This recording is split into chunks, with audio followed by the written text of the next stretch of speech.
autant pour moi. Alors en parlant de justice Cheikh démb je pense qu'on a eu une bonne et une mauvaise nouvelle pour yéen opposants yi. La bonne nouvelle c'était que Farba Ngom a été libéré te takkaluñ ko bracelet électronique bàyyi nañ ko mu ñibbi këram kii di Pape Malick Ndour nag dafa dem mandat de dépôt dem tëdd ca prison ba. Alors le cas Farba li waa ji waxoon tout ça pour ça. waa xam nga Farba dafa toog benn moment Ousmane Sonko dem añaam ne yéen seen maire bi ñii naan Farba Ngom tey lay mujjee dem élection mais yàlla peut-être aussi chaque fois dafay wane ni moom mooy yàlla dara effrayé wu ko yàlla dara moom mënut a fàq bëtam lu la des fois nag nguur dafay jay doomi aadama mun nga fexe toog sax ba si yàgg nga naan je suis le premier ministre je suis le chef du gouvernement man du ma ne diw mu jàpp diw du ma ne diw mu jàpp diw mais day xam ne fii. Guy Marius Sagna nee na musu ko wax Guy Marius Sagna man aw ma moom dafa waxoon ni bokkul sax Pastef mu ñoom yooyu ñoom ban ay yooyu seen wax du ma ci tontu du ma leen jox sax benn fulla ak fayda moom ak Dame Mbodj cela veut dire que dëkk bi du dee premier ministre moom mooy wax ju rëy jooju man je crois que man de ñemewuma tëkku nit parce que xaw ma ndax dinaa fanaan. mais Farba Ngom yàlla teral ko parce que yàlla aussi nee na doomu aadama yi man maa leen bind am na ñoo xam ne man maa leen teral. donc yàlla teral ko parce que ay junni nit di dund ci ginnaawam parce que Farba Ngom bi muy am xaalis du tey la ko am. Farba Ngom bi muy am xaalis ñun ñi xam Farba Ngom à l'époque xam nañ ni Farba Ngom di nuyuwaale Galaye Mbaye ak sëram bi nga xam ne soxna la ci Farba Ngom. donc dans ce cas bi muy am xaalis du tey donc Farba boobu yàlla teral ko tey nga xëy ñëw ne dama koy toroxal parce que nag nañ xam ne Farba c'est le seul leader politique au Sénégal depuis l'indépendance bi nga xam ni il gagne avec 95% ci feefam amul téeméeri nit yu nekk juróomi nit ko ci dul woteel fu mu dëkk donc moo tax ñoom bañ fa déranger dem fa kenn faalewu leen ñu yóbbu financement kenn faalewu leen ñu wax kenn faalewu leen donc Farba tey au moins nag loo munti waxal justice Sénégal yow Sonko nee na waaw am na ay mbokk maatam di ay maamam. waaw lu mu fa munti am ñooñu dag leen amal njëriñ avant mais xëy rek jël pouvoir bi foog ni yow yaa moom Sénégal yëpp des fois dooy dox sax di bonde la sëñ bi waxoon nga foog ni yow daal fi ne nii yow dara tuw la lu il faut par force kut koo kut nga nekk président de la République mais yàlla mooy joxe nguur Zeyna wala nit a koy joxe. mais du loolu ñeneen ne président fii ku nekk yor na fi nguur. surtout ñi nga xam ne dañoo amoon pouvoir am relation internationale yor doole. kon Idrissa Seck dëkk son excellence ñi yoroon pouvoir bi ba pare yor doole imaginez Macky Sall avec toutes les relations yi mu am dans le monde tey muy demander secrétaire général des Nations Unies xool ko barki démb fi mu toog même moo tax ba ne son nom est entré dans l'histoire le fait que un Sénégalais ñu ne bokk ci ci les candidats des Nations Unies ci 3 candidats yooyu rek donc Farba Ngom boobu tey du dee dafa dem à un certain moment donné ñu koy topp un détournant de biens publics ku nekk xam na ni en droit le député n'est responsable de rien du tout. Donc il faut gérer des biens publics de l'État pour mun a faire un détournement des biens publics. Moi waraloon j'ai demandé aux avocats de l'autre partie mais il faut installer au niveau de la procédure les fonctionnaires de la banque bi nga xam ne moom mooy trésor public bi nga xam ne moom mooy fay nit ñi. parce que mënut a am un principe un complice amul principal ki nga xam ne trésor public bi nga xam ne moom nga dénk sa xaalis. trésor public boobu du dee dafa def nit da cee def xaalis bi lu warul mais kooku kay ka nga xam ne moom nga dénkoon xaalis bi nga mun a topp ba pare mu soog a mun a am au moins recel wala koo xam ne au moins mun nga ko poursuivre pour beneen détournement en quelque sorte mais munoo bañ a jàpp principal bi ki nga dénk amul benn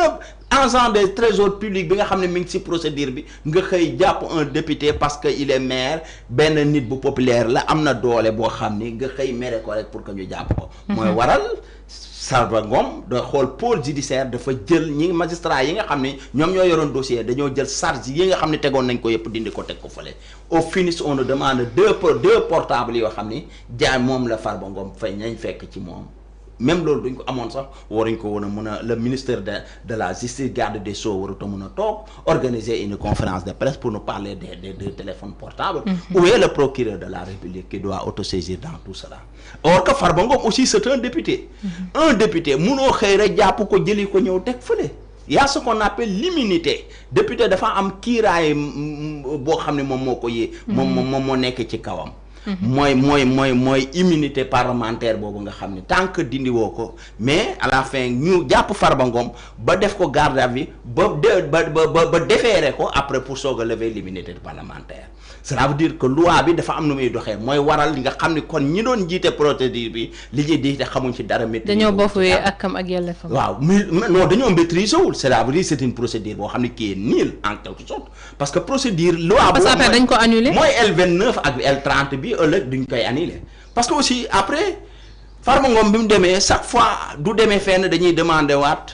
defaat appel dans la décision loolu yoon moo leen ko may doo defee appel de suspendre décision juge bi. mooy waral mu dem au niveau de la Cour suprême la Cour suprême confirmé donc la libération de Farba Ngom donc Farba amul benn charge boo xam ne dañ koy toppee moo tax il faut ces avocats demandent un non-lieu total pour Farba Ngom comme Mansour Faye pour wane ni Farba Ngom amul lenn loo xam ni benn fistine boo xam ne jël na ko te état du Sénégal mu ngi ko toppee. tey kon ñoom dañuy xëy di wax rek waxi neen di wër mbedd yi diw sàcc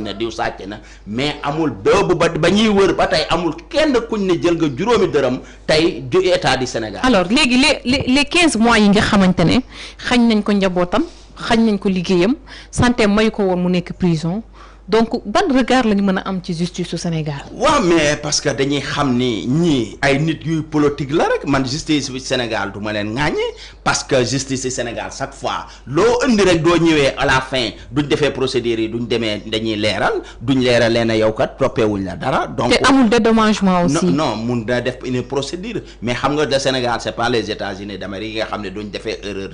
erreur dans leur procédure judiciaire mun nañ la fay ay milliards. donc tey moom mënoon a def une procédure pour que ñu fay ko xaalis boobu mais que depuis combien de temps nga ciy toppaat pour l'état du Sénégal surtout état boo xam ne faalewul kenn lu leen neex ñu def état boo xam ne day dagg nit ñi seen xaalis yow doo envoyé ay taxes say ay transfert or ay kii sax ñu dagg ko doo jënd gasoil ñu dagg si donc état boobu kon bu kenn xaar ci moom tous donc pour le cas de Pape Malick Ndour n'a rien fait.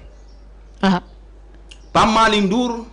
benn rapport nañ koy poursuivre ñu ne rapport doo ko koy poursuivre ñu xool rapport bi nga xam ne ay rapport d'état la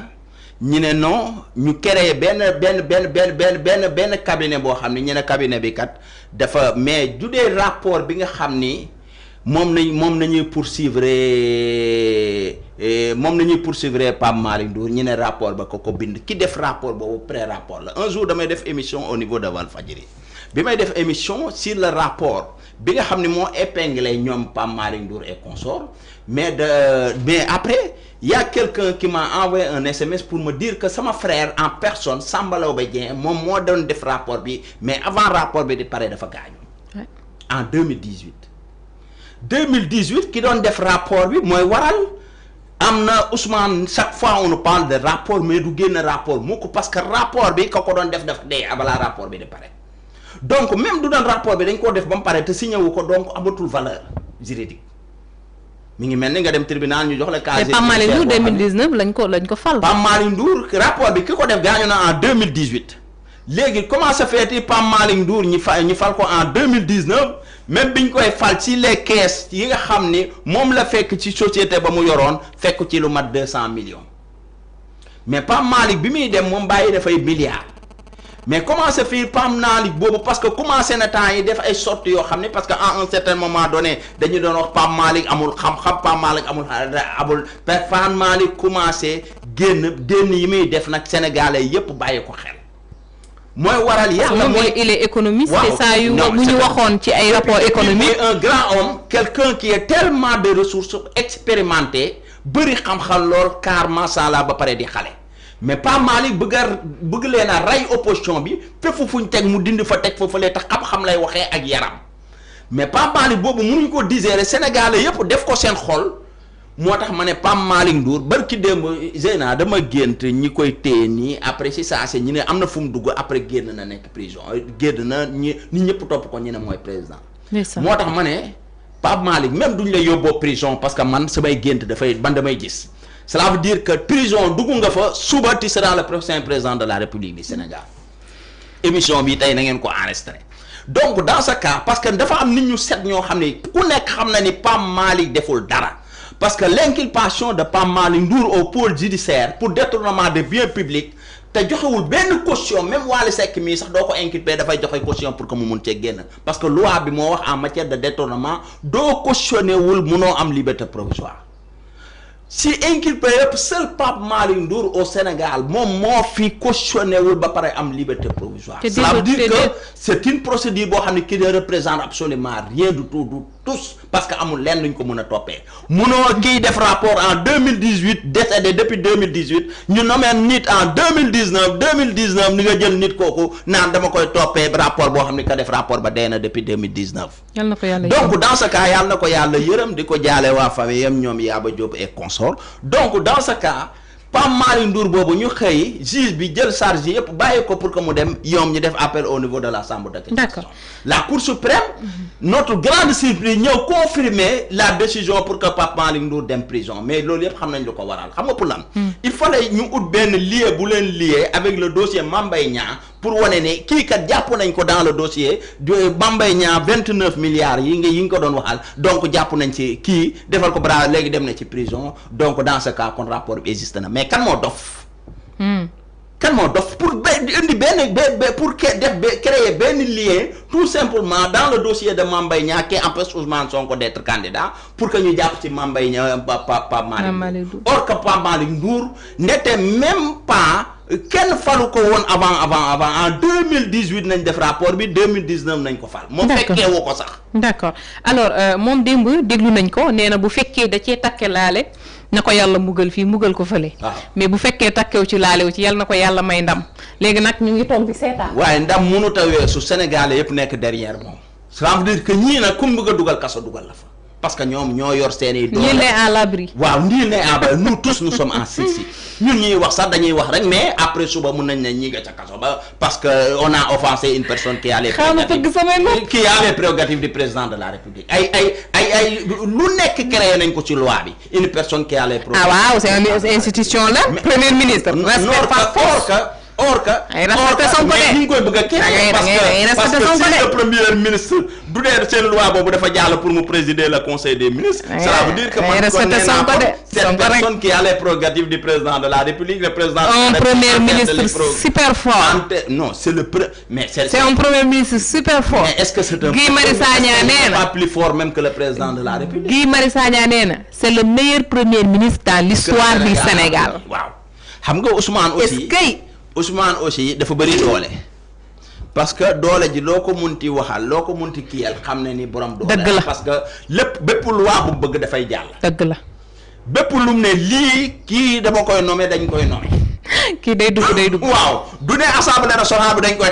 tas du ne article L29 L30 dañ koy voté day jàll mais du ne lenn kay moo ko waxoon na député yi ne leen bu yeboo ngeen dem tëdd nelaw na mais xam nga lu ko tax ñeew ñoo ko sonal waa conseil constitutionnel mais les conseils boobu sax dégg naa ñu ngi koy bëgg a tax pour indi nee na dañuy war a raxas nee na am na magistrat yu war a raxas waaw waxoon na fi loolu mais conseil boobu sax dégg naa ñu naan pôle constitutionnel mën nañ ko tuddee pour mën a est-ce que duñu indi seen ay nit teg leen ci conseil constitutionnel ñu substituer les magistrats de ce pays loolu de doy yàlla baax na doy na waar maa ngi nuyu Daouda Wale suñu confrère di ko ñaanal yàlla nattu bi léegi mu jeex incha allahu rabbi léegi mu génn si kattanu yàlla ak mbaaxam alors Cheikh donc Pape Malick Ndour actuellement mu ngi prison Pape Malick Ndour nee na nag demagul prison parce que non c'est une décision de la Cour suprême pour confirmer la chambre d'accusation mais ne veut pas dire que Pape Malick Ndour mi ngi prison mun na bañ a dem prison parce que avec Maître El Hadji Diouf l'avocat du peuple tout est possible. Il a peut-être beaucoup de procédures am na d'autres moyens yi nga xam ni mun na cee jaar. est-ce que dinañ ko nangul ay caution ak yooyu. ko fi defee rabat mun nañ cautionner mun nañ def lu nekk cela veut dire que le juge d'instruction même du demoon tey prison mais day revenir juge bi du mun a weddi boppam c'est le pôle judiciaire en personne lay dossier bi di dikkaat ci moom juge bi d'accord du ñëwaatee mun na ko mayal liberté provisoire lenn kay moo ko fay yàggal peut-être appel yi ñuy def après du demee ba Cour suprême donc dans ce cas mun na xëy mais ñoom coûte que coûte il veut quelqu'un ki nga xam ni dina mun a fay rapport ba la nga xam ne Mame Mbaye Niang waxaloon nañ ko loolu la rek mbir politique la rek mais sénégalais yi comprend que vraiment sénégalais ñii dañ leen a talul sax parce que nit ñi ngi tal seen julli gi nit ñi ngi tal jafe-jafe yi ñuy dund nit ñi ngi tal seen i location yi nit ñi kenn lekkatul kenn naanatul commerçant yi doo duggee Sandaga kii kenn jaayatul nga xam dëkk bi c'est dur pour ce pays nit ñaa ngi xëccoo fële sa Pikine pour 50 000 francs on parlait que ay arrestation waxantuñu ay arrestation ay loi modification ñoom nuñ mun a jiitee Sénégal nuñ mun a nekk ay candidats ça veut dire que ñu ko nekk kon xam na ni dëkk bii vraiment ñii ko jiite mënu seen propre intérêt nañuy sóor parce que dugg nañ ci pouvoir bi mos nañ les délices du pouvoir bëggatuñu fa jógee te ñii am fii bañ fay jógee duñ yokku dara Sénégalais duñ yokku dara ci dundu Sénégalais fois ay ñii lan nañ def gis naa leen sax ñuy wax tali Kaolack bi ñuy inauguré moo tax ne seen pont bañ fa passerelle bañ doon inauguré barki démb donc di remercier le président Macky Sall mais Zeyna imagine du Macky Sall ñëwul woon ci réew mi ba defar li fi am ñun fan nañ jëm ak waa Pastef dañuy xëy rek di ñuy rey ak Ousmane Sonko te ñoom ak Ousmane fii bañ fiy jógee du ñu apporter rien Ousmane amul benn projet bu mu mus a teg ne lii kat andil nañu lii. Ousmane moo war a liggéey parce que xam nga lu tax Ousmane a war a liggéey xam nga lu tax parce que ñoom nee nañ lu Ousmane wax lañu wax lu Ousmane bëgg lañ bëgg lu Ousmane gis lañ gis. Zeyna en politique léegi kay Ousmane na liggéey rek. Zeyna en politique. Abdoulaye Wade dañu ñu il y a 3 sortes de militants dafa am koo xam ne da lay bëgg yow rek la bëgg loo wax baax na. mais bëriwul. am koo xam ne da lay bëgg parce que Sénégal bi ngay liggéey. am koo xam ne da lay bëgg parce que li nga mën a apporter. Leader politique la ci seen parti cela veut dire mu ngeen ne nga nekk PTP wala dara ñoom la quelquefois la situation PS nañuy wooteel wala PDS wala parti des travailleurs et du peuple de Me El Hadji Diouf parce que mais am na koo xam ne nag moom da lay bëgg mais ñooñu bëriwuñ ça veut dire que loo munti def yow la bëgg fii nga fiy jógee au pouvoir yow ne loolu nangul nañ ko Ousmane am na ñoo xam ne moom lañ bëgg mais nag pour l'intérêt de ce pays fii bañ fiy jógee mais Ousmane lan la ba mu fi ñëwee léegi ba mu nekkee opposition ba tey lan la continuer di def Ousmane il ne fait que dénoncer kii yàq na lii kii sàcc na lii kii jël na lii mais amul lenn loo xam ne proposé nga ko ñu ne lii kat ñoom ñoo ko fi liggéey waa Pastef cela veut dire que fii bañ fiy jógee Pastef ne nous apporte absolument rien du tout lu dul julli gu naqari correcte gu naqari dépense yu naqari vie bu naqari Pastef du ñu yokkal dara lu dul wax ju bëri fi ne nii nag léegi ñi ngay xëccoo waa 2029 boo xam ne la Diomaye waxoon fe xaw ma sax ndax dina may fi fekk donc ba may laaj 2029 loolu jotagul mais ñii de vraiment parce que Diomaye moom kenn mënu koo défendre parce que Diomaye mooy Sonko peut-être dañoo bëgg a dugg ci xeli population bi nax leen di jaay ay cenc maan parce que xam nañu ñoom ce pouvoir est fini amatuñ doole kenn déglootu leen kenn seetaanatu leen fépp fu ñu dem code ba ñu amoon xam nañ ni kenn faaleetu leen parce que sénégalais dañoo xiif dañoo mar ñu ne léegi nañ partagé ñii dem fële ñii dem fii mais sénégalais il faut ngeen delloo si seen xel muus xam ni Sonko mooy Diomaye démb rek ci assemblée ba gis nañu ab député bu jigéen bu doon jàppante ak Cheikh Bara ñu nekkee dafa fare ca Diomaye président ba doon exiger Cheikh Bara da ngay respecter ki nga xam ne moom mooy président de la République Bara aussi gis nañ ko ci ndaje mi nga xamante ne mujj nañ ci ndaje ñu koy yuuxu